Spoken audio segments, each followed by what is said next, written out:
안녕하십니까. 네, 즐거운 토요일입니다, 여러분들. 하지만 마냥 즐거울 수만은 없죠. 내일 또 민법 보충 수업이 있기 때문에. 내일 보충 수업 있는 거 아시죠, 민법? 예. 저도 학원에 와야 되겠죠, 그러면요. 예. 자, 보겠습니다. 자, 일단 먼저 그 받으신 자료를 보시면은 이제 주택임대차 보호법 해가지고 딱 나와 있습니다.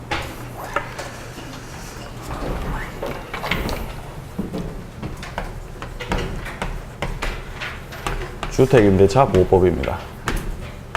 일단 그 법의 이름에서 그 취지가 일단 나와 있죠. 이 주택의 임대차를, 그러니까 즉 다시 말해서 이 임차권을 이제 보호하겠다는 거죠. 예.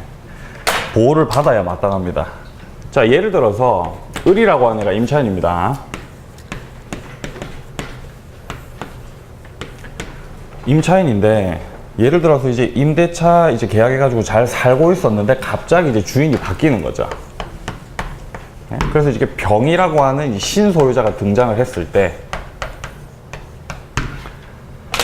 여러분들도 잘 아시다시피 이 임차권 같은 경우는 채권이기 때문에 이 병이 가지고 있는 물건에 대해서 이제 대항을 할 수가 없습니다, 원칙적으로. 그렇기 때문에 병이 나는 니랑 계약한 적이 없기 때문에 나가라 라고 하면 이제 나가야 되는 거죠. 을이 주장할 수 있는 임차권은 갑과의 계약을 통한 임차권이었기 때문에 갑한테만 주장할 수 있죠. 채권이니까요. 예? 만약에 물건이면 누구한테든 주장할 수 있는데 채권이기 때문에 이제 갑한테만 이제 주장할 수 있는 그런 상태인 거죠. 따라서 이제 을은 병한테 대항을 할 수가 없기 때문에 보증금을 만약에 못 받았다 하더라도 이제 나가야 되는 상황인 거죠. 그러니까 이런 임차인들 이제 보호해야 된다는 겁니다. 그럼 임차인을 보호하기 위해서 어떻게 해야 되느냐? 임차권에다가 대항력을 유지시켜주면은 보호를 받을 수가 있겠죠. 대항력. 이 대항력이라고 하는 게 뭡니까? 새로운 소유자가 나가라라고 했을 때 나가기 싫다라고 이렇게 뻐길 수 있는 거. 그게 이제 대항력이죠. 이 대항력을 인정받기 위해서 일단 가장 첫 번째가 임차권 등기입니다. 임차권은 물론 채권이긴 한데 등기를 할 수가 있거든요. 이렇게 등기를 하게 되면은 자동적으로 이제 대항력이 인정이 됩니다. 자, 그런데 문제는 임차권 등기를 하려면은 임대인 손잡고 같이 가야 돼요. 그럼 같이 가준다, 안 가준다? 안 가준다는 거죠. 네, 등기 안 해줍니다. 그렇기 때문에 우리 주택임대차 보호법에서 주택임차인이 해당 목적물을 인도를 받고 그 다음에 주민등록을 하게 되면은 그 다음날 우리 자료에는 이제 이 길이라고 되어 있습니다만 다음날입니다. 다음날 0시에 이제 대항력을 취득을 한다. 요런 방식으로 해가지고 이제 임차인을 이제 보호를 하겠다라는 거죠. 예. 이게 이제 주택임대차 보호법의 취지입니다. 예. 일단 요걸 잘 기억해 놓으시고요. 인도받고 주민등록, 다음날에 이제 대항력 취득입니다. 자, 그러면 책을 한번 보겠습니다. 자, 먼저 입법 목적 보시면요. 주택임대차 보호법은 국민의 주거생활 안정보장입니다. 역시. 해서 이제 민법의 특례를 규정하고 있다. 예, 특별법이죠. 특별법. 자, 그리고 2번에 보시면은 편면적 강행규정이다라고 되어 있죠. 그러니까 강행규정은 강행규정인데 편면적이래요. 임차인한테 유리하게 해석하겠다는 겁니다. 애매모호한 경우가 생긴다면. 자, 그래서 그 밑에 줄 보시면은 임차인에게 불리한 약정은 효력이 없다. 이렇게 되어 있습니다. 자, 그리고 적용 범위를 보시게 되면은요. 자, 먼저 동그라미 1번 보시면은 일부의 임대차에도 적용이 된다라고 되어 있죠. 일부. 예, 일부에도 물론 됩니다. 일부에 돼요. 용익물권 싹 다 일부에 된다 그랬죠. 그리고 임차권도 일부에 된다 그랬습니다. 기억하시죠? 자, 지금 또 흔들리고 있어요. 또 자, 여러분들 용익물권 세 가지 뭡니까? 예? 지상권, 지역권, 전세권이죠. 얘네들 셋 다 일부에 된다 그랬죠. 그리고 임차권도 일부에 된다 그랬습니다. 유치권은요? 유치권 일부 되죠. 왜 얘네들 일부에 된다 그랬어요? 그렇죠. 이응이라 그랬죠. 자, 지금 또 표정이 어리둥절한 분들이 계십니다. 자, 용익 물건은 이렇게 이응이 있고요. 그 다음에 임차권도 다 있어요, 이렇게. 그러니까 얘네들은 다 일부에 되는 애들이에요. 예. 그리고 지난번에 말씀드렸지만 이 저당권 얘는 된다 그랬어요? 안 된다 그랬어요? 얘는 안 된다 그랬습니다. 얘는 이제 지읒이기 때문에 안 되는 거죠. 예. 자, 어쨌든 일부에 되고요. 자, 그 다음에 그 줄에 보시면 이제 미등기 무허가 건물인 경우에도 적용된다라고 돼 있죠. 예. 우리 시험에서 우리 특히나 우리 공인중개사 민법에서 미등기 무허가이기 때문에 안 되는 경우는 없어요. 예? 전 범위 통틀어 가지고 미등기거나 무허가라서 안 된다 이런 경우는 없다고요. 우리가 시험 칠 때 미등기 무허가가 나왔다. 그럼 무조건 그냥 된다고 생각하세요, 그냥. 예, 그런 경우는 없습니다. 자, 그다음에 2번 봅니다. 동그라미 2번 봅니다. 자, 그 줄 끝에 쪽 정도에 보시면은 계약을 체결하는 때를 기준으로 해가지고 실제 용도에 따라 정한다는 겁니다. 실제 용도. 만약에 공부상에는 주거용 건물이 아닌데 실질적으로 계약을 체결할 때는 임차인이 내가 이걸 주거용으로 쓰겠다라고 하고 합의를 보고 이제 시작을 했다라고 한다면은 그때는 주택임대차 보호법에 적용을 받는다는 겁니다. 예, 실제 용도를 기준으로 판단한다. 자, 그다음에 동그라미 3번 보시면요. 임차주택 만약에 일부가 주거 외의 목적으로 사용되는 경우 적용이 된다는 겁니다. 네. 그리고 그 밑에 줄에 괄호 안에 보시면요. 주된 용도가 주거용이어야 된다라고 돼 있죠. 예, 봐두시고. 자, 그 다음에 동그라미 4번 보시면요. 자, 미등기 전세도 적용이 돼요. 미등기 전세. 미등기 전세 적용이 됩니다. 미등기 전세라는 거는 말 그대로 전세는 전세인데 미등기 전세라는 거예요. 전세권을 취득하기 위해서는 전세권 등기를 해야 되죠. 근데 전세권 계약을 체결했지만 아직 등기를 하지 않은 상태입니다. 그게 이제 미등기 전세입니다. 걔네들도 보호를 해준다는 거예요. 이 주택임대차 보호법으로.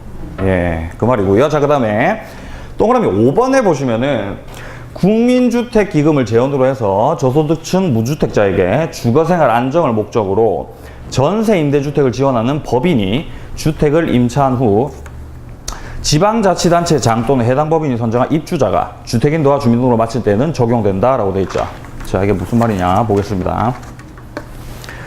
만약에 임차인이 법인인 경우에는 이게 적용되느냐 안 되냐입니다. 자, 이렇게 갑과 을이 임대차 계약을 체결을 했는데 문제는 이 을이 법인이라는 거예요.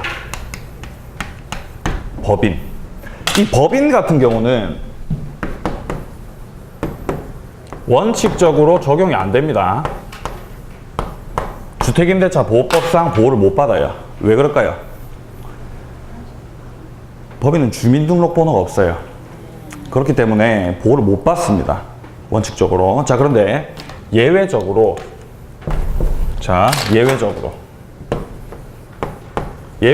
이 법인이 주택공사라든가 아니면은 뭐 지방공사, 중소기업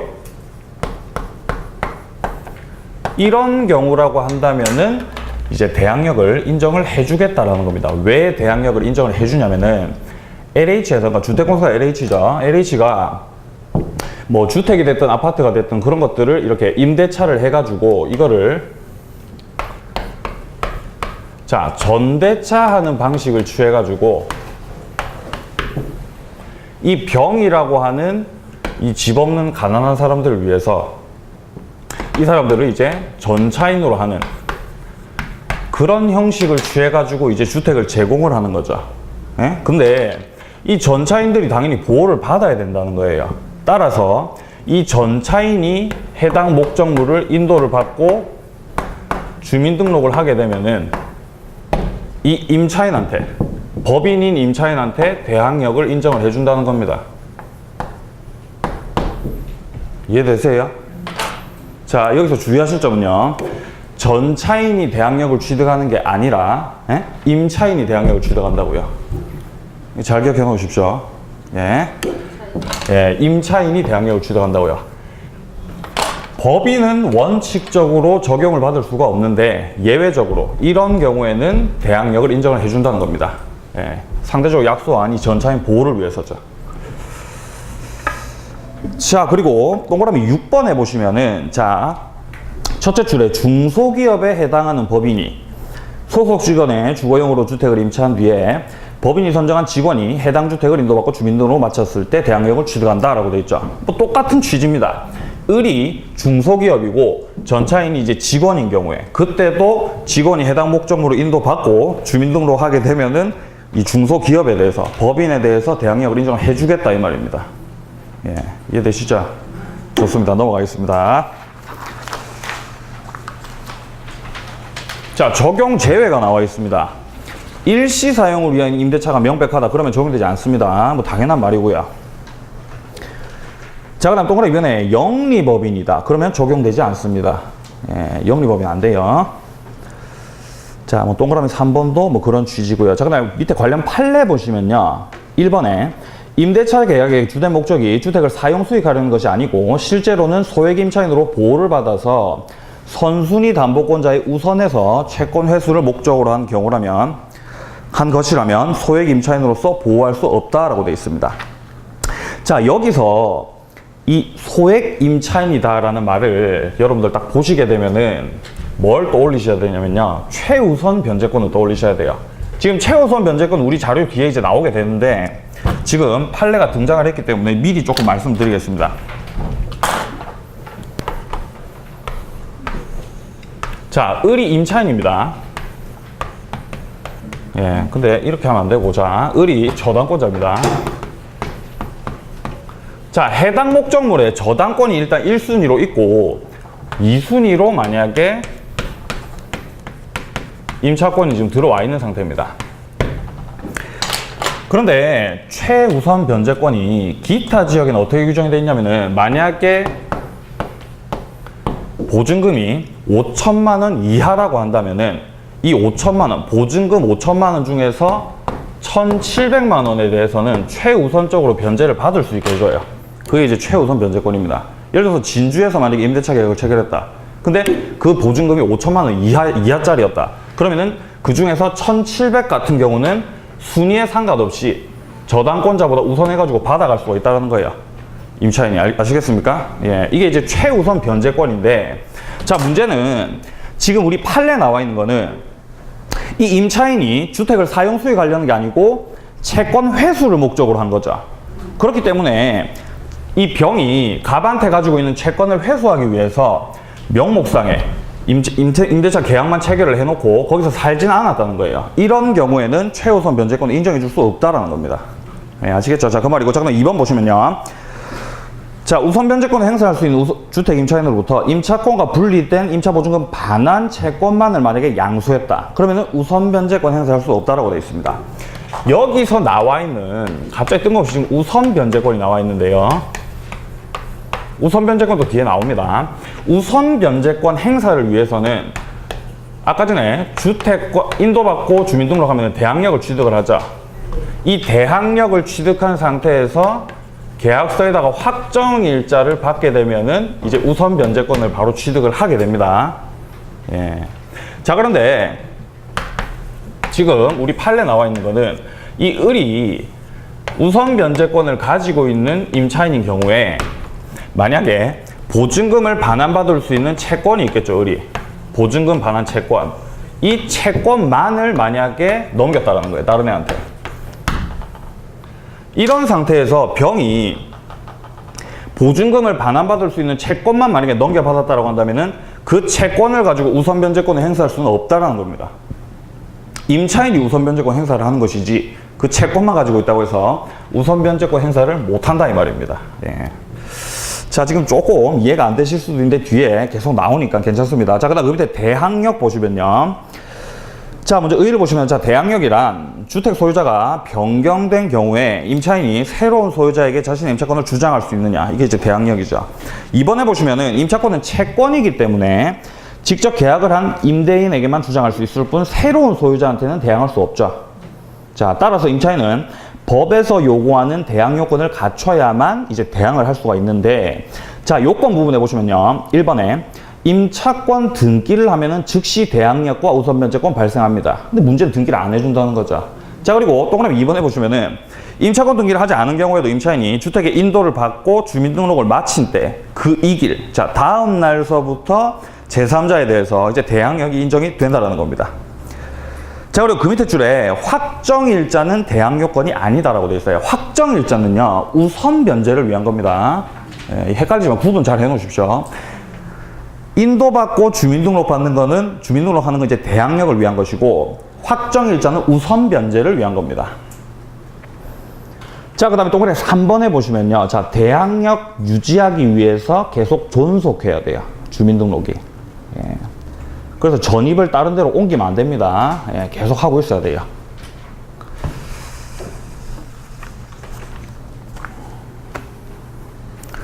자, 그리고 이 대항력 취득하는 거에 대해서 조금만 추가적으로 좀 설명을 드리겠습니다. 여러분들 좀 아셔야 되는 개념이, 자, 을이 임차인인데 대항력을 취득을 했습니다. 대항력이 있어요, 을이. 근데 을이 만약에 대항력이 없는 상태다. 만약에 얘가 대항력이 없는 상태라고 한다면은 제가 서두에서 말씀드렸듯이 주택의 소유자가 바뀌게 됐을 때 이 신소유자한테 대항을 할 수가 없다 그랬습니다. 자, 그런데 임차인이 대항력을 딱 갖추게 되면은 병이 원하건 원하지 않건 갑이 가지고 있던 그 임대인의 지위가 임대인의 지위 있죠. 그게 자동적으로 승계가 돼요. 자동적으로 승계가 됩니다. 그래서 병은 지가 원하던 원하지 않건 임대인이 되는 겁니다. 왜 그냥 임대인이 되는 겁니까? 예? 대항력 갖추고 있으니까요, 얘가. 을이 대항력을 딱 갖추게 되면은 자동적으로 이렇게 승계가 된다고요. 예? 그러니까 마치 병이랑 을 사이에 임대차 계약을 체결한 것과 같은 그런 효력이 생기는 거죠. 예, 좋습니다. 자, 계속 책 보겠습니다. 자, 또 오늘 4번 보시면요. 자, 둘째 줄에 주택 임차인이 그 가족과 함께 그 주택의 점유를 계속하면서 그 가족의 주민등록은 그대로 둔 채 임차인만 주민등록을 임시로 옮겼다가 다시 돌아왔어요. 그럼 대항력 상실 안 된다는 겁니다. 가족들이 계속 살고 있으니까. 자, 그리고 동그라미 5번 보시면요. 둘째 줄에 간접 점유를 하는 경우에도 인정될 수 있다라고 되어 있고요. 그 밑에 줄에 보시면요. 끝에 쪽입니다. 오른쪽에.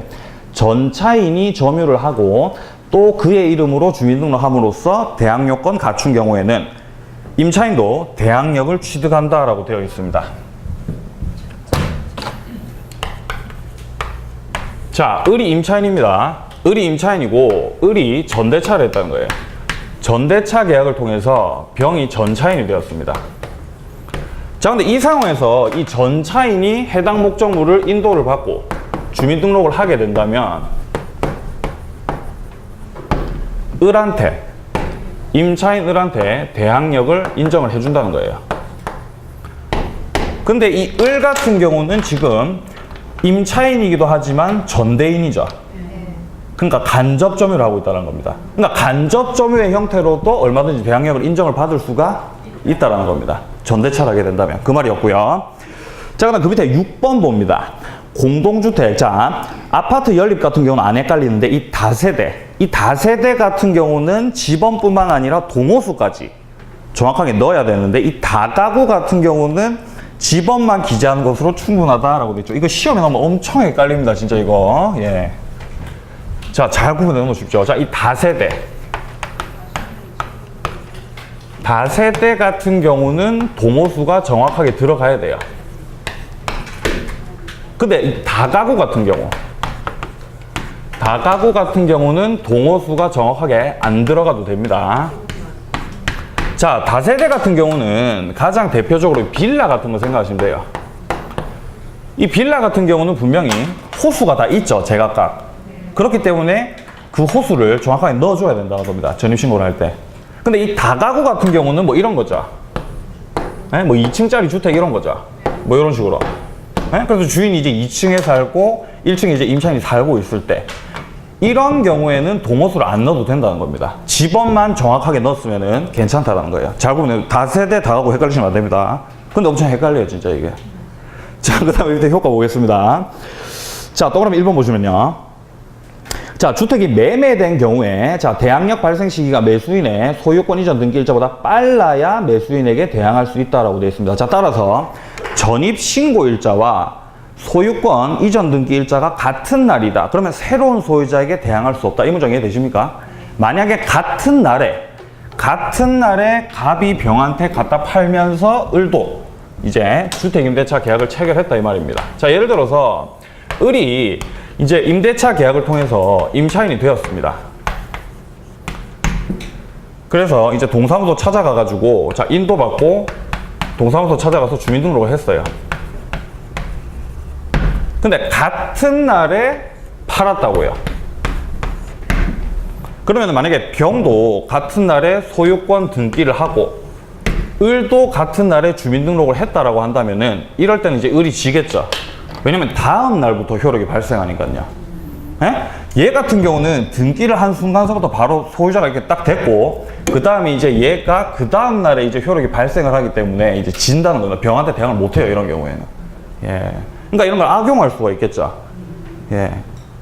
제가 왜 그때 전세 계약 파기인지 아시겠죠? 예.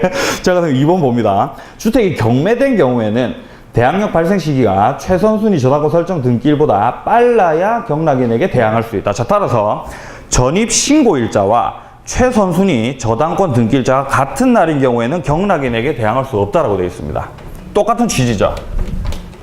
자, 만약에 얘가 이제 병이 이번에는 저당권자라는 거예요. 저당권자. 소유자가 아니라. 저당권자도 이렇게 밑에 쓴다고 헷갈리시면 안 됩니다. 자, 같은 날에 을이 인도받고 주민등록을 했고 같은 날에 또 저당권자가 등기를 했어요. 이렇게 되면은 나중에 이후에 저당권자가 경매 신청을 해가지고 만약에 이렇게 경락인이 등장을 하죠. 경락인에 대해서 대항을 이제 못한다는 겁니다. 이 임차인이. 순위가 밀려버렸기 때문에 저당권의 효력이 앞선다라는 거예요. 그러니까 경락대금에서 저당권자가 먼저 받아간다는 겁니다. 왜냐면 같은 날에 했으니까. 예, 다음 날부터 효력이 발생하기 때문에 그렇습니다.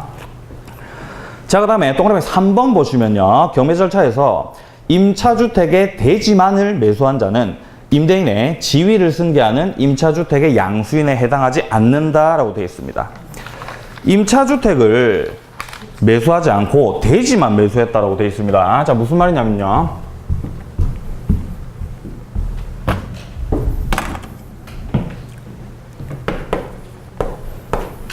자, 을이 임차인입니다. 을이 임차인인데 현재 대항력을 갖추고 있어요. 자, 을이 대항력을 갖추고 있는 상태라고 한다면 만약에 그 이후에 집주인이 바뀌어도 얼마든지 대항을 할 수가 있죠. 근데 문제는 이 병이 주택을 양수한 놈이 아니라 대지만 양수한 놈이라고요. 뭔 말인지 그냥 토지만 샀다고요. 토지만. 뭔 말인지 이해되시죠? 자, 만약에 이렇게 주택이 있습니다. 이렇게 주택이 이렇게 있는데 원래는 주택도 갑소유고 토지도 갑소유였는데 이 토지에 대해서만 소유권이 넘어간 이런 상태입니다. 자, 이런 상태라고 한다면은 병은 토지의 소유자일 뿐이고 주택은 여전히 갑소유죠. 그렇기 때문에 여전히 갑이 임대인이겠죠. 네, 그 말입니다. 자, 그 다음에 동그라미 4번 보겠습니다. 임차주택의 양수인은 임대인의 지위를 승계한 것으로 본다. 이 문장 이해되시죠? 예. 임차인이 대항력을 갖추고 있으면은 병이 원하던 원하지 않던 간에 임대인이 된다 그랬습니다. 자, 따라서 종전 임대인은 임대차 관계에서 벗어나서 보증금을 반환할 의무가 없고, 그러니까 집을 판 갑 같은 경우는 이제 임대차 관계에서 이제 벗어났다는 거예요. 자, 그리고 임차주택의 양수인이 보증금 반환할 의무를 부담하게 된다는 겁니다. 왜냐하면 임대인이 되었으니까요. 예, 이해되시죠? 좋습니다. 자, 그 다음에 5번 봅니다. 임차인이 임대인의 지위 승계를 원하지 않는 경우에는 그 밑에 줄에 이의를 제기함으로써 승계되는 임대차 관계의 구속으로부터 벗어날 수 있다라고 돼 있어요. 자, 이의 제기를 할 수 있답니다.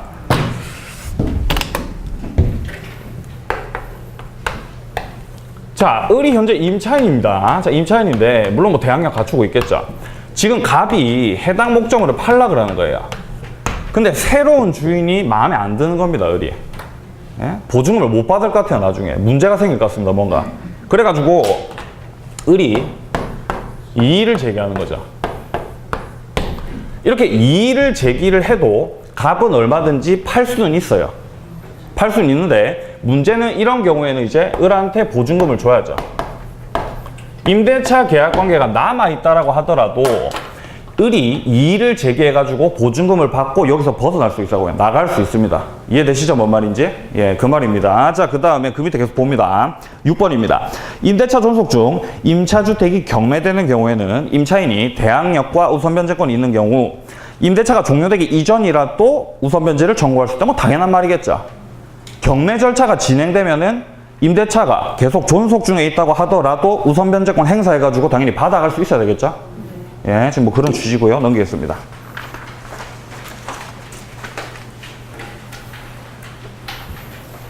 자, 7번입니다. 저당권 설정일보다 늦게 대항력 갖춘 임차인은 경매 시 경락인에게 대항하지 못한다. 뭐 당연한 말이고요. 이거는요. 맞죠? 저당권자한테 순위가 밀렸으니까요. 자, 그다음 8번입니다. 가등기가 경료된 후 대항력을 취득했습니다. 그럼 당연히 가등기 권리자한테 지겠죠. 역시 순위가 밀렸으니까요. 예, 안타깝습니다. 자, 그다음 9번입니다. 임차인의 대항력을 갖춘 후 그 임차물의 저당권 등기가 경료되고 자, 그 후 보증금을 증액했다. 그러면 그 증액 부분은 대항할 수 없다라고 되어 있습니다. 이걸 문장만 보고 이해하셨으면 뭐 어느 정도 수준이 꽤 높으신 겁니다. 자, 그리겠습니다. 자, 이게 이제 시간의 경과입니다. 자, 최초에 요렇게 생긴 주택에 대해서 임대차 계약을 체결을 했습니다. 자, 임대인이 갑이고요. 임차인이 을입니다. 보증금을 1억을 걸었어요. 을이. 자, 근데 그 이후에 병이라고 하는 예를 들어서 저당권자가 들어왔다. 근데 저당권자가 들어온 다음에 갑과 을이 이제 계약의 내용을 수정을 한 겁니다. 보증금을 좀 증액을 하자고 해가지고 원래 1억에서 1억 5천으로 증액을 했어요. 자, 이렇게 되면은 을이 당초에 걸었던 보증금 1억에 대해서는 저당권자에 우선해가지고 얼마든지 우선변제권 행사할 수 있겠죠. 근데 이 5천, 증액한 5천 부분은 저당권자 들어온 다음에 올렸기 때문에 이 5천 부분에 대해서는 저당권자의 앞설 수가 당연히 없겠죠. 그 말입니다. 예, 좋습니다. 자, 그 다음 계속 보겠습니다. 그 밑에 판례입니다. 대항력 발생하기 위해서 반드시 새로운 이해관계인이 생기기 전까지 임대인에게 보증금을 전부 지급하여야 하는 것은 아니다. 대항력 발생 요건은 인도받고 주민등록입니다. 보증금을 전에 걸지 않고 내가 나중에 보증금을 좀 분납해서 냈다라고 하더라도 인도받고 주민등록을 했으면 대항력 취득하는 겁니다. 예, 이해되시죠? 그럼 2번 봅니다. 기존 채권을 임차 보증금으로 전환해가지고 임대차 계약을 체결한 경우에도 대항력이 인정된다. 이해되세요? 뭔 말인지 이 말? 자, 을이 임차인이긴 임차인인데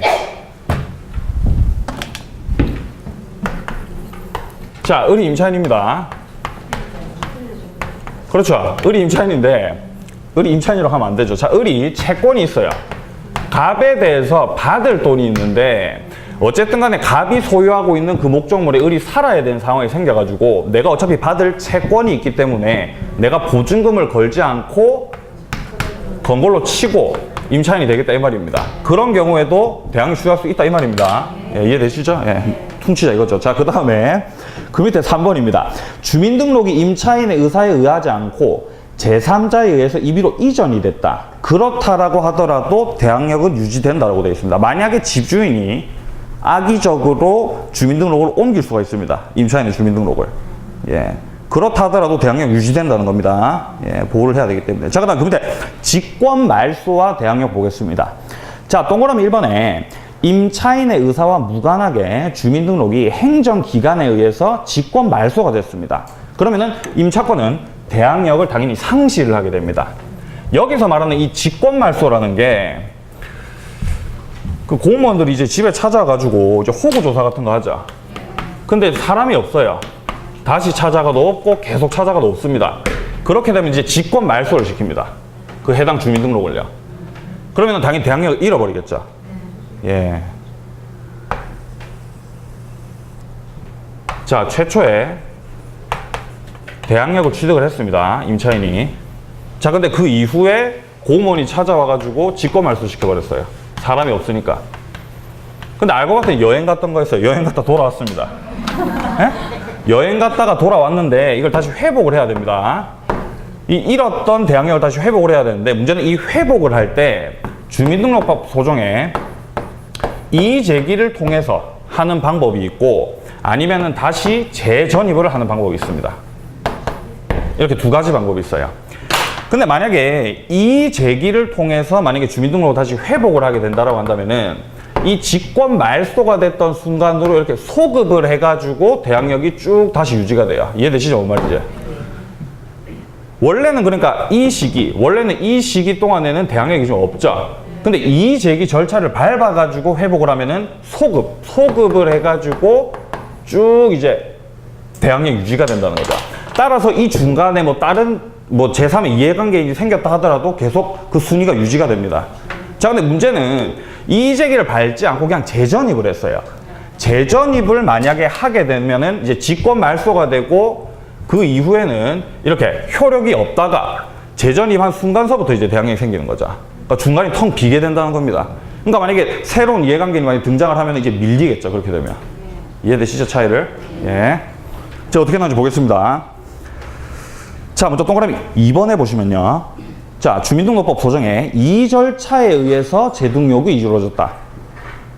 그러면은 그 재등록이 이루어지기 전에 임차주택의 새로운 이해관계를 맺은 선의의 제3자에 대해서도 기존 주택 임차권 대항력 유지된다. 소급표가 있다는 뜻입니다. 되돌아가서 대항력입니다. 자, 그런데 동그라미 3번에 보시면요. 주민등록법 소정의 이 절차에 의하여 말소된 주민등록을 회복한 것이 아니라면, 즉 다시 말해서 재전입을 한 것에 불과하다면, 그렇다면은 재등록이 이루어지기 전에 이해관계를 맺은 선의의 제3자에 대해서, 제3자 뭐 을이라고 나와 있는데, 을에 대해서 갑은 임차권으로 대항할 수가 없다라고 되어 있습니다. 이해되시죠? 예. 자, 그 다음에 이제 5번 보겠습니다. 자기 명의의 주택을 매도하면서 동시에 그 주택을 임차를 했습니다. 매도인이 임차인으로서 가지는 대항력은 매수인 명의의 소유권 이전 등기가 마쳐진 다음 날서부터 효력이 생긴다라고 되어 있습니다. 자, 이게 무슨 말인지 보겠습니다. 자, 처음 하시면 조금 헷갈릴 수 있습니다. 이 부분.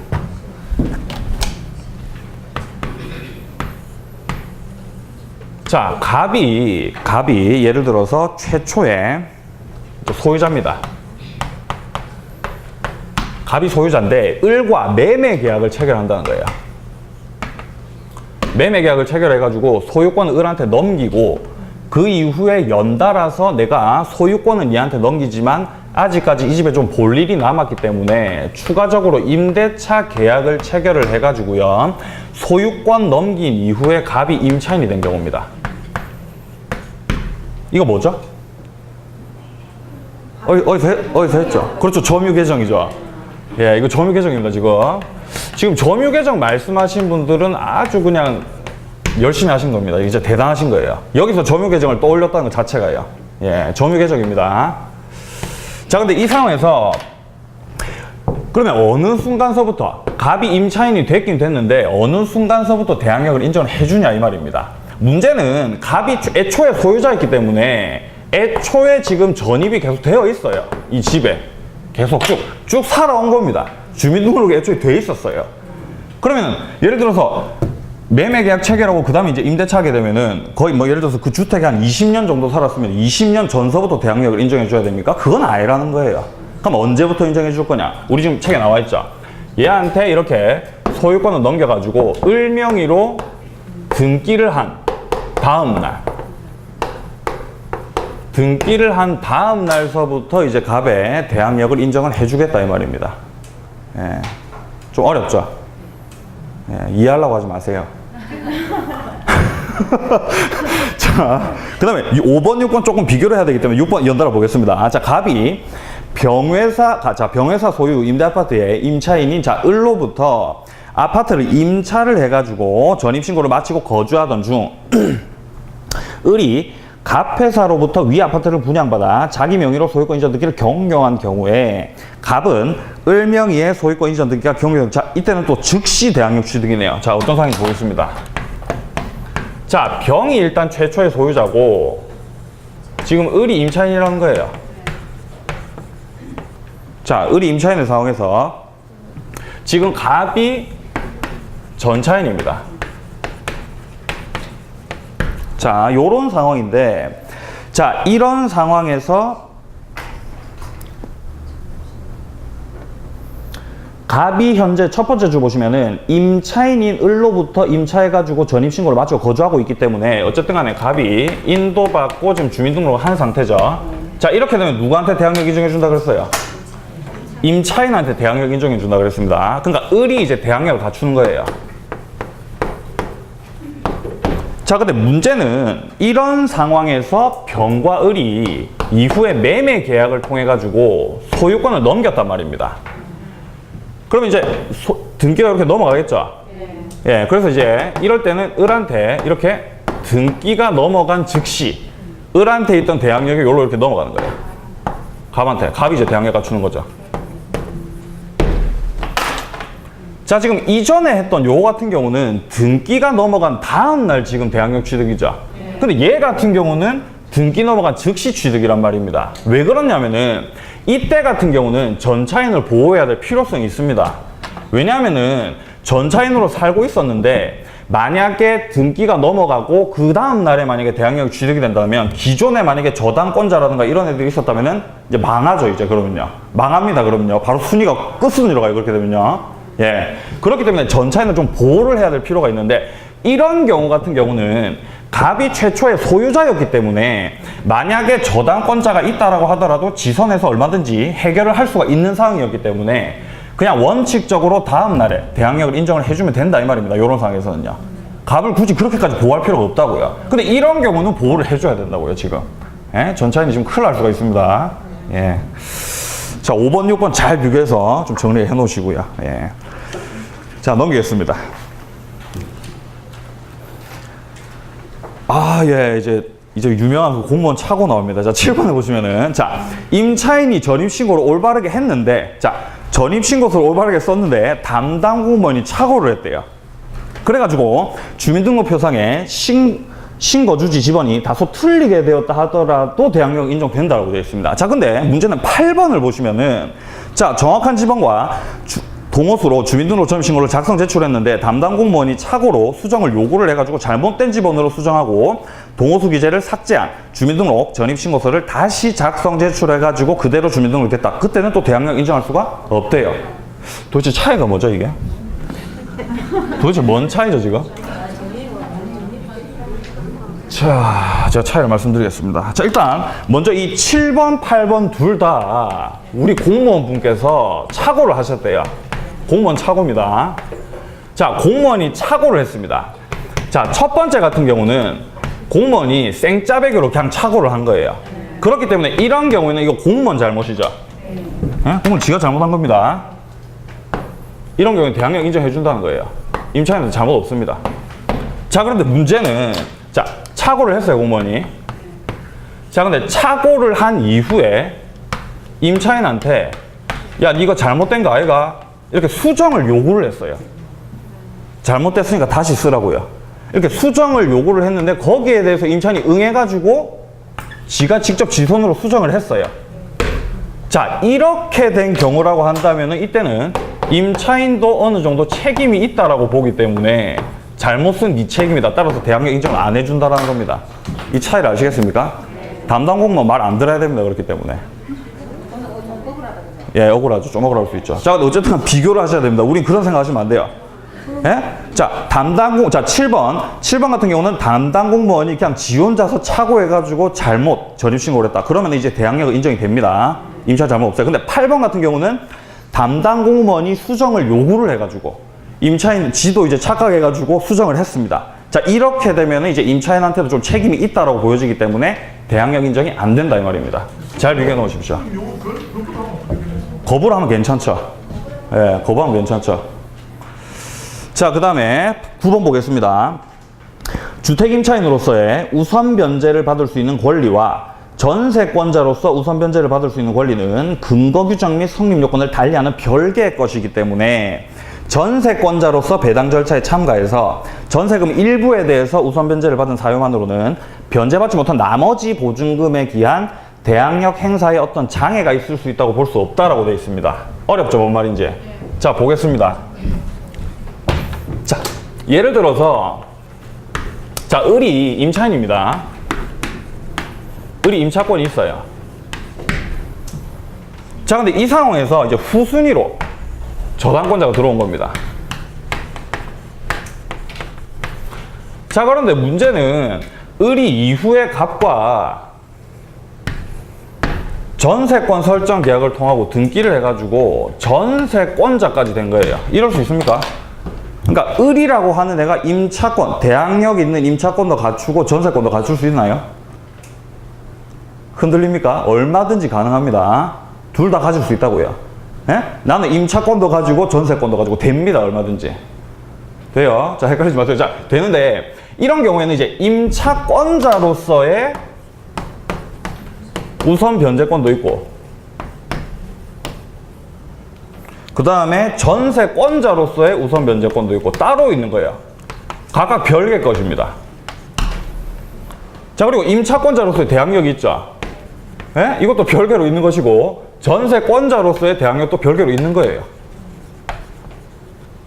자, 근데 이런 상태에서 만약에 갑이 돈을 못 갚아가지고 병이 이 저당권이기 위해서 이제 경매 신청을 했습니다. 갑에 대해서. 자, 경매 신청을 했고 그 배당 절차에 을이 전세권자의 지위에서 우선 변제권 행사를 했습니다. 그래서 저당권자가 먼저 돈을 받아가고 거기에 대해서 남는 돈을 좀 받았어요. 하지만 자기가 걸었던 보증금에 다 충당은 못했습니다. 그렇기 때문에 을은 이 기존에 있었던 이 임차권자가 가지고 있는 이 대항력 있죠. 요거를 계속 주장을 해가지고 보증금 다 받을 때까지 뻐길 수가 있다 이 말입니다. 이해되시죠? 뭔 말인지. 자, 물론 전세권자로서의 이 우선 변제권은 이제 끝난 겁니다. 경매 절차가 끝나버리면은 이제 전세권자로서의 우선 변제권도 끝나고 대항력은 당연히 주장을 할 수가 없죠. 지금 저당권에 비해서 순위가 밀렸으니까요. 하지만 이 임차권은 지금 현재 1순위이기 때문에 이 임차권자로서의 대항력을 계속 유지를 시킬 수가 있다는 거예요. 예, 어렵습니까? 예, 미간에 주름이 막 생기네요. 자. 어쨌든 근데 이 판례의 취지는요, 임차권과 저당권은 각각 별개의 것이다 라는 겁니다. 예? 예, 임차권과 전세권, 죄송합니다. 말이 헛나왔어요. 임차권과 전세권이 별개의 것이라는 거예요. 그러니까 둘 다 만약에 가지고 있다고 한다면은 임차권자로서의 우선 변제권도 가지고 전세권자로서의 우선 변제권도 가진다는 거예요. 각각 개별적으로. 예, 지금 그런 취지입니다. 예, 그 취지를 다 알고 계셔야죠. 예. 그렇죠. 임차권자로서 우선 변제권 행사 그냥 다 받아갈 수 있는 거죠, 당연히. 근데 무슨 이유에서인지는 모르겠는데 얘가 전세권자로서 우선 변제권 행사를 했다라고 되어 있는 거죠, 지금 판례. 예. 계속 그 집에 살 생각이었나 봐요. 예? 대항력 행사를 목적으로 뭐 그랬나 보죠. 뭐 그건 뭐 저도 모르겠습니다. 예, 그 사람 누군지 모르기 때문에. 자, 그 다음에 그 밑에 우선 변제권, 맞는 말씀입니다, 근데. 자, 근데 그 밑에 우선 변제권, 자, 보겠습니다. 자, 대항력권과 임대차 계약서상의 자, 확정일자를 갖춘 임차인은 경매 시 임차주택의 환가대금에서 후순위 권리자 기타 일반 채권자보다 우선해서 보증금 변제받을 수 있습니다. 우선 변제권 취득을 위해서는 확정일자를 받아야 된다라고 하는 걸 먼저 아셔야 되고요. 자, 그 다음에 요건에 보시면요. 동그라미 1번에 대항 요건과 임대차 계약서상의 확정일자를 갖춰야 된다라고 되어 있고 확정일자가 없는 한 보증금 우선 변제권은 인정될 수 없다. 이 문장을 좀 깊이 있게 이해하셔야 됩니다.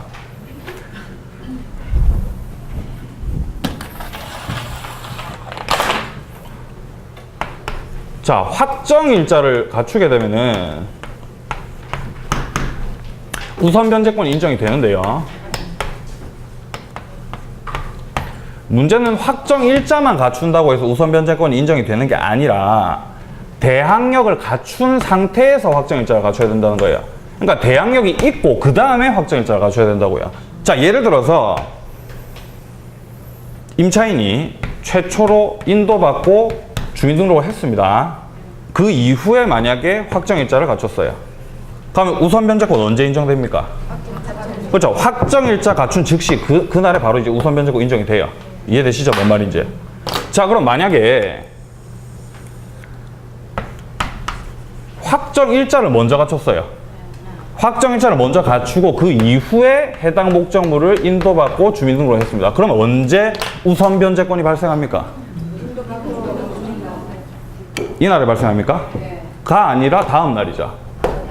다음 날 이 길에 다음 날에 이제 우선 변제권이 이제 발생을 하게 되는 거죠. 예.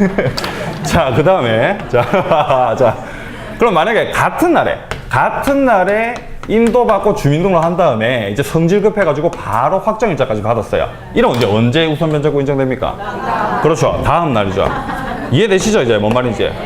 그러니까 이 우선 면제권이라는 거는 이 확정일자는 인도받고 주민등록이 전제가 되어 있어야 그제서야 이제 효력이 생기는 거예요. 요거를 딱 보시면 아실 수 있죠. 확정일자만 받은 걸로는 아무런 효력이 없습니다. 그 이후에 이제 인도받고 주민등록을 해야 이렇게 돼가지고 이제 대항력 생기면서 이제 우선 면제가 탁 생기는 거죠. 이해되시죠? 예, 좋습니다. 자, 그럼 또 오늘 2번 보겠습니다. 대항력이 발생한 경우에만 확정일자도 효력이 발생한다. 이제 이 문장 좀 이해되시죠? 예, 깊이 있는 이해입니다. 자, 그 다음에 동그라미 3번 봅니다. 배당 요구를 해야 배당받을 수 있는 채권이랍니다. 임차권자는 배당 요구를 해야 돼요. 필수적으로. 왜 그럴까요? 에? 자, 저당권자는 배당 요구를 해야 돼요? 안 해야 돼요? 안 해도 됩니다. 근데 임차권자는 배당 요구를 무조건 해야 된대요. 왜 그럴까요? 등기가 안 돼 있잖아요. 등기가 안 돼 있기 때문에 배당 요구 해야 돼요. 왜냐면은 등기부만 봤을 때는 임차권자가 있는지 없는지 뭐 알 수가 없죠. 맞죠? 임차권 등기 안 돼 있으니까요. 그러니까 배당 요구 해야 됩니다.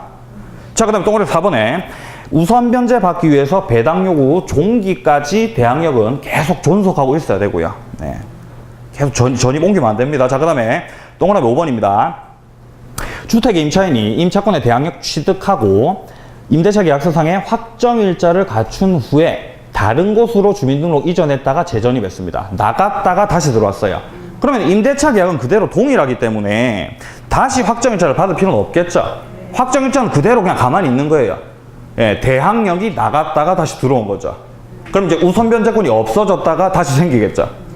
예, 좋습니다. 여기까지 다 이해하셔야 돼요. 예. 자, 넘기겠습니다.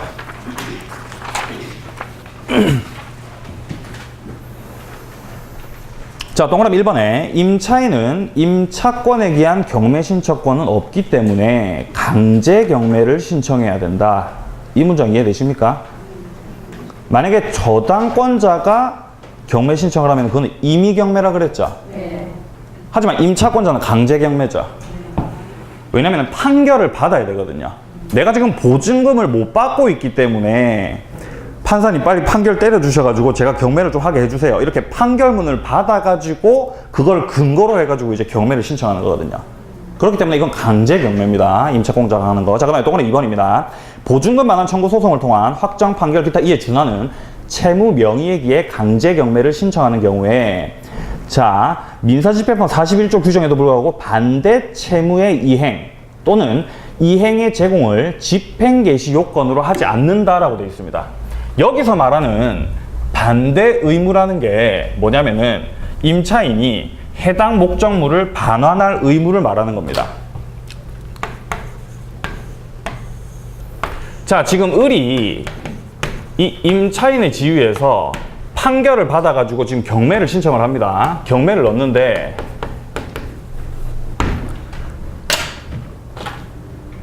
경매를 넣기 위해서는 갑을 먼저 이행지체에 빠뜨려야 되겠죠, 당연히.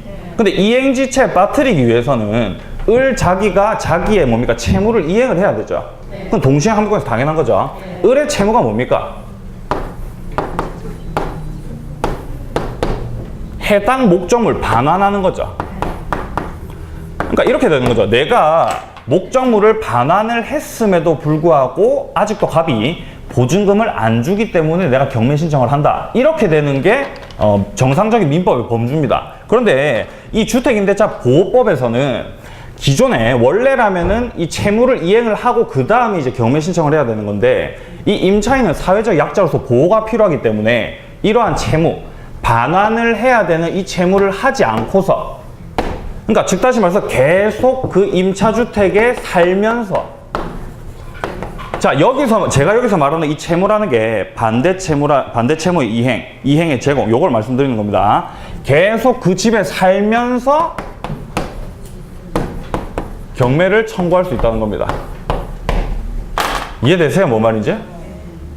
예, 이 표현 간혹 등장을 합니다. 근데 문장 자체가 조금 어렵기 때문에 여러분들 처음 이렇게 딱 보시면 이해가 잘 안 되실 수 있는데 이제 이해되시죠? 예, 계속 그 집에 거주를 하면서 경매를 때릴 수가 있다고요. 예, 임차인 보호하기 위해서죠. 예, 좋습니다. 재밌죠? 임대차 보호법. 하지만 시간이 다 됐기 때문에 저도 월요일에 여러분들도 찾아뵙도록 하겠습니다. 아마도 월요일에는 주택임대차 끝나고 이제 상가건물 임대차까지 들어갈 것 같습니다. 상가건물 임대차 보호법은 주택임대차랑 거의 흡사한데 차이점이 있거든요. 그 차이점만 살펴보면서 이렇게 비교를 하면 금방 정리가 되니까, 예. 좀 자료 좀 보고 오시고요. 예. 뭐 어쨌든 간에 오늘도 수업 잘 들으시고, 우린 다음 주 월요일에 뵙겠습니다. 자, 수고하셨습니다. 고맙습니다. 네.